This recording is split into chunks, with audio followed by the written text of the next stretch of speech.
তবে এটা হচ্ছে শেখ হাসিনার অপকর্মের ফলে যে মানুষের মাঝে যে ক্ষোভের জন্ম নিয়েছে তারই এটা বহিঃপ্রকাশ। গেল ৫ই আগস্ট ছাত্র গণঅভ্যুত্থানের মধ্য দিয়ে যে নতুন সূর্য উদিত হয় এবং পরবর্তীতে যে ভাঙচুর লুটপাট করা হয় তাতে জনগণের রাগের বহিঃপ্রকাশ। কারণ জনগণের দীর্ঘদিনের ক্ষোভের কারণেই এরকম ঘটনা ঘটিয়েছে।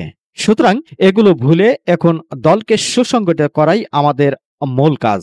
আমরা ভেদাভেদ ভুলে একে অপরের পাশে এসে সহযোগিতার হাত বাড়িয়ে দিতে চাই।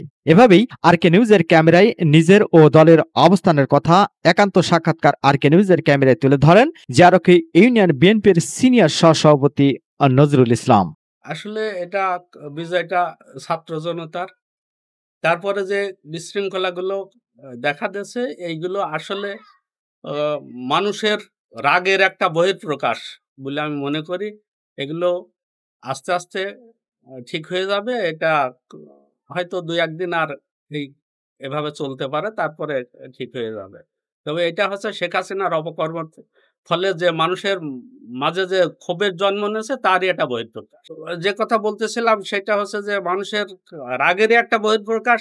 তবে আমি ব্যক্তিগতভাবে আমার দলের আমার আ নেতা জনাব জাকির সরকারের নির্দেশে আমি বিভিন্ন জায়গায় সহিংসতার জায়গায় যাওয়ার চেষ্টা করেছি। সেইগুলো যাতে না হয় এইজন্যে আমি জনগণের সাথে মিশেছি এবং সেগুলো আ নিজে অনেক পরিশ্রম করে ট্যাকেল দেওয়ার চেষ্টা করেছি এবং বর্তমানে এগুলো অনেকটা শান্ত হয়ে গেছে এবং নিজ ইউনিয়নে আওয়ামী লীগের ২ গ্রুপের সংঘর্ষের বিষয় প্রশ্ন করলে নজরুল ইসলাম আরো বলেন, কথা না এগুলো দেশবাসী জানে, এগুলো দেখছে এবং এখানে বিএনপির কোনো ইয়ে ছিল না যে আপনারা আমার পার্শ্ববর্তী গ্রাম জিয়ারকি এটা আওয়ামী লীগের ২ পক্ষ ক এখানে আওয়ামী লীগের এক পক্ষ আতা গ্রুপ, এক পক্ষ আজগার আলী গ্রুপ এদের মধ্যেই সংঘর্ষ হয়। এখানে ছাত্র জনতার কোনো ইয়ে ছিল না।